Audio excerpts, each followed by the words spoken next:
reason I live, the reason I move, it's you, my Lord. The reason I live, the reason I move, it's you, my Lord. The reason I live, the reason I move, it's you, my Lord. The reason I live, the reason I move, it's you, my Lord. I will never forget. Hi and praise the Lord. This is Pastor Patrick once again. I want to welcome you to your Distinctive Destiny program. We are coming from Nakuru Happy Church on Maturity Network TV, and we pray that the Lord blesses you today, even as you tune in to this very program. I'm going to share the word of God today from the book of Jeremiah 29 and from verse number 10 all the way to verse number 14. And I'm calling my message today, Dependable God. The word of God says, this is what the Lord says. When 70 years are completed for Babylon, I will come to you and fulfill my good promises to you and bring you back to this place. For I know the plans that I have for you, declares the Lord, plans to prosper you and not to harm you, plans to give you hope and a future. Then you will call on me and come and pray to me, and I will listen to you. And you will seek me and find me. When you seek me with all your heart, I will be found by you, declares the Lord, and will bring you back from captivity. Hallelujah. This word is so encouraging, and it's a word that we know how to quote very much. You know, talking about the plans that God has for our lives. And it is very true. You know, God was speaking through Jeremiah, and he was speaking to the children of Israel when they were in captivity in Babylon. They had gone through a lot of turmoil, a lot of hardships. They had gone through a lot of problems. And now that they were in captivity, you know, some other false prophets emerged. And they started telling them, you know, you will be in this problem just for a short while, and very soon we are going back home. Very soon we are going back to Jerusalem. And so the people that were in captivity, the children of Israel, in Babylon, they stayed with their bags packed. They did not want to unpack their bags. They did not want to feel like they want to settle in Babylon, because they hoped it was going to be for a short while, and then they will be back to their country. Just like it is in Kenya and in many other countries of the world. We have been in this pandemic now for a long time. And, you know, we have been thinking and telling ourselves, you know, this thing is going to be over. And in the next 1 month, we will be back. You know, like, for example, in Kenya, you know, we stayed out of church for almost 5 months. You know, looking at it, the first month we told ourselves, you know, this thing is going to be over quickly. So maybe by the end of the month, we will be back to church. And the second month came, and the third month came, and the fourth month came, and the fifth month. Oh man, that was difficult until, you know, people got used now to, you know, to staying home. But now this is exactly the same thing that was happening to the children of Israel while in captivity. You know, Jeremiah was telling them, you know, God said 70 years. He did not say 2 years. He did not say 4 years. He said 70 years, 70. And so the people, the prophets that were trying to prophesy, you know, falsely and trying to, you know, to bring about falsehoods to the people of Israel, you know, Jeremiah was really combating them in this. And this is what he was telling them. You better pray for the city where you have been sent. You better pray for that nation. You better settle down. Give your children to marriage, you know, go and buy property, you know, build homes in that place, relax, you know, plant vineyards and enjoy their fruit thereof. You know, that's what Jeremiah was telling them. Don't be in a hurry, for you will be there for 70 years. And when I look about that, and I think about people like Daniel, You know, these people were taken when they were very young. They were youths when they were taken. They were maybe 20 years. And when they are coming out of captivity, they are, like about 90 years. That was a long time. Adding their age to the 70 years that they were in captivity, they came out as old people. But the truth is, God was still with them, even in captivity, even in the position where they were, and they were feeling like, it is hard here. But God remained faithful, because that is who He is. He is a dependable God. He is one that we can look up unto, and He is the one that we can trust. He is the one that we can hope in. He is the one that we can only look up to in times of trouble, and He will come and rescue us. The word of God that we've just read, Jeremiah was saying, for I know the plans. This is verse 11. I know the plans. This is God speaking. I know the plans, my people. The plans that I have for you, declares the Lord. Plans to prosper you. Plans not to harm you. Plans to give you a hope and a future. And then He says, then you will call on me and come and pray to me, and I will listen to you. God was saying, I know. With these plans that I have for you, because I know them and I'm going to fulfill them, then I know as I fulfill them, you will also come back to me, my people. You have been very far from me. That's why I've given you out to Babylon. But I know that you will come back someday, and you will come and seek me. You will come and, follow me with the whole of your heart. You will seek me, and you will find me when you seek me with all of your heart. And I will be found by you, declares the Lord. There is hope there. It's a scripture of hope. And I want to speak hope today. And God is saying the same thing. That I know the plans that I have for you. It does not matter what you have gone through. It does not matter what you're going through even right now. It doesn't matter how things are right now, brother. It is going to be well. For our God is on the throne, and He has said this word. And He's saying, I know the plans that I have for you. I know the plans that I have for you, my child. And they are plans for good, not for evil, not to harm you in any way. I want to break this verse 11 in four sections. One, God was saying, that He was going to prosper. He said, I know the plans that I have for you, plans to prosper you. That is number one, to prosper. God was going to give us prosperity. And even today He's saying the same thing. I know the plans that I have for you, my child, and I want to prosper you.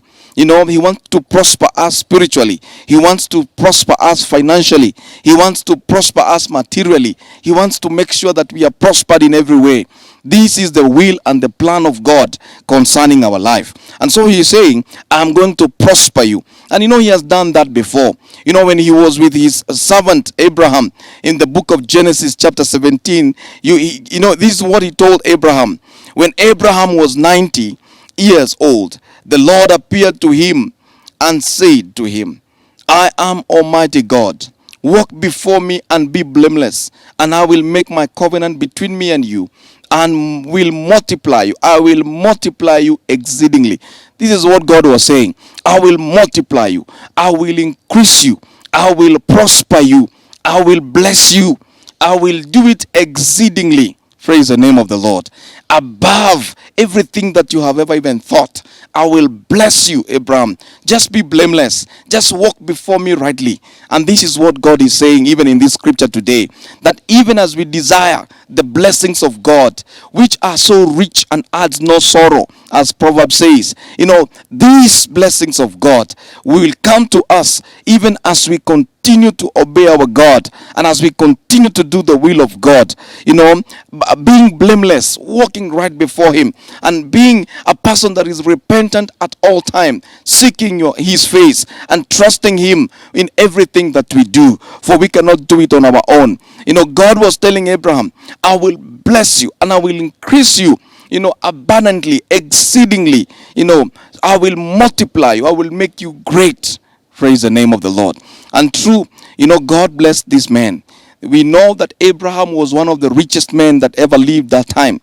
He was so blessed with property. He was blessed with livestock. He was blessed with land. He was blessed with every good thing that you can talk about. He was a man that was blessed. Why? Because he followed God. He fulfilled what God was telling him. Walk before me blamelessly, and I will be able to establish my covenant with you, and I will bless you. Brother, if we are going to experience God's blessings, my sister, if we will reach to the attainment of God's blessing, we need to remember that we need to walk blameless. Let us ask the Lord to wash us, washing us from the inside to the outside, that we may be pure before him, and we will experience, limitless, prosperity from our God. And he did it to Abraham and to many others, and he is able to do it to us. Praise the Lord. Even when the devil came to accuse Job, God told him, have you seen this guy? He's blameless. He is a man that is rich. He is good. He is a man that fears God, and he shuns all evil. God was giving a testimony of Job because that's who he was. Because of being blameless, because of shunning evil, God actually blessed him so much. Today people are looking for prosperity in all kinds of ways. Others are doing some corrupt, dubious deals. Others are stealing government money. Others are stealing all this and the other. But let me tell you, when they do that, they are only laying foundations that will bring a lot of hurt to their children and to their children's children. They are laying a foundation that, of wealth that cannot last. It's a wealth that is ill-gotten, and it has wings. It will fly. It will fly away. But I pray that for us, people of God, us that are born again, we shall trust God for true prosperity. We shall trust him for limitless blessings, which is by walking blameless and by doing that which is the will of God, standing right with him, and we shall be blessed. The second thing in the promise that God was giving the Israelites here in Jeremiah 29, he told them that I will, the first one he said, I have good plans to prosper you. And number two, he says, not to harm you.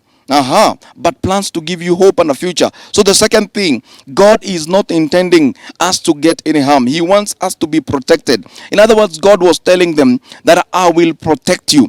I will keep you from harm. I will keep you away from accidents. I will keep you from diseases. I will keep you from pestilences. I will keep you from bondage. Praise the name of the Lord. I will give you divine protection. When others are facing pestilences, I will ensure that you escape. When others are found in accidents, I will ensure that you come out free of any accident. I will ensure that you come out unscratched in the name of Jesus. When others go through this and the other, when others face diseases of all kind, including coronavirus, God is saying that I will ensure that for those that have kept my covenant, I will protect them from this. I will give you security. I will give you protection. This is what God was promising. And Psalms 91 says that he who dwells in the shelter of the Most High will abide in the shadow of the Almighty. Praise the name of the Lord. The psalmist was saying, he who dwells in the shelter of the Most High will be protected. He will be able to abide in the shadow of God, the shadow of the Almighty. And in the shadow of our God, what can touch you there? No coronavirus can reach you there. No disease, no pestilence, no accident, no nothing can get you from the presence of the Lord. I pray that you will keep this word in your heart, and you will speak it and memorize it in your heart, and you will live it so that it can happen to you. Psalms 121 and verse number 7. Also the Lord is saying that the Lord will protect you from all evil, and he will keep your soul. This is a psalmist that was writing this in Psalms 121. He says the Lord will protect you from all evil. I pray that the Lord protects you, my brother. I pray that he protects you like he promised these children of Israel, that I have good plans to prosper you. That's one. Number two, plans not for evil, but for good. He was planning good plans. He had good plans for good, not for evil. Therefore, we are seeing here that the Lord is giving us protection, divine protection, in the name of Jesus Christ. Your children will be protected in a divine manner. Your people will be protected in a divine way. Your siblings will experience God's provisions and God's protection in a supernatural way, in the mighty name of Jesus, because we have trusted in this God who is able to do it. That thing that he said, to give you hope, hallelujah, to give you hope. It is hope that makes us wake up every morning. that we know, although yesterday I did not make good business, today is going to be different. Because of hope, a business person wakes up every morning. Because of hope, an athlete continues to do, vigorous, practice, hoping that he will be able to get gold. Because of hope, a business person is able to go and travel miles, looking for goods and merchandise so that he can be able to make profit. Because of hope, we live. Hallelujah. And so here we are seeing God is saying, I'm ready to give you hope. And not only hope, I'm also ready to give you a future. Hallelujah. When he's talking about a future, he's talking about a generation. He's talking about tomorrow. God is saying that it shall not just be, the blessings for you only, but it shall be a generational kind of a blessing. It is a blessing that will last, a blessing that will overtake you, a blessing that will go even ahead of you and be able to reach your generation and to your generation up to 1,000 generations, the Lord says. This is wonderful. And so we know that the Lord's plan for his people is good. That's why he says in Jeremiah 29:11, I know the plans that I have for you. They are not for harm, not for evil, not to harm you, but they are plans to give you a hope and a future. I pray that the Lord gives you hope. I pray that the Lord gives your generation a powerful future. You're going to be blessed. And that's why the word of God says that the children of the righteous shall be mighty in the land, and their generation will be blessed. Oh, I pray that your generation be blessed because you trust in the God of Israel, who is dependable, whose word you can stand on. When he tells you that I'm going to do it, he is not like man to change. When he says I will do it, then he is going to do it. He is dependable. You can trust him. You can believe him. You can stand on his word. He is dependable. Trust in this God. He is dependable, and look up unto him, for that is his promise. And his eyes looks through and forth the earth, trying to see what is there that I have spoken, that I may be able to fulfill. May you catch this word today and walk with it. The dependable God is going to bless you in Jesus' name. Father, thank you for your people. I have spoken your word in simplicity. I pray that this word encourages somebody today that is feeling like giving up, to know that there is a God in heaven who has good plans. I pray that your plans for us will be achieved, will be realized, will come to pass even in our time. And they will also be able to reach our children up to the third and the fourth and the fifth, up to 1,000 generations to come. And your name will be glorified, for that's who you are, our God. We honor you and we bless you. In Jesus' precious name we pray. Amen. The Lord bless you so much. Depend on him. He is dependable God. Amen.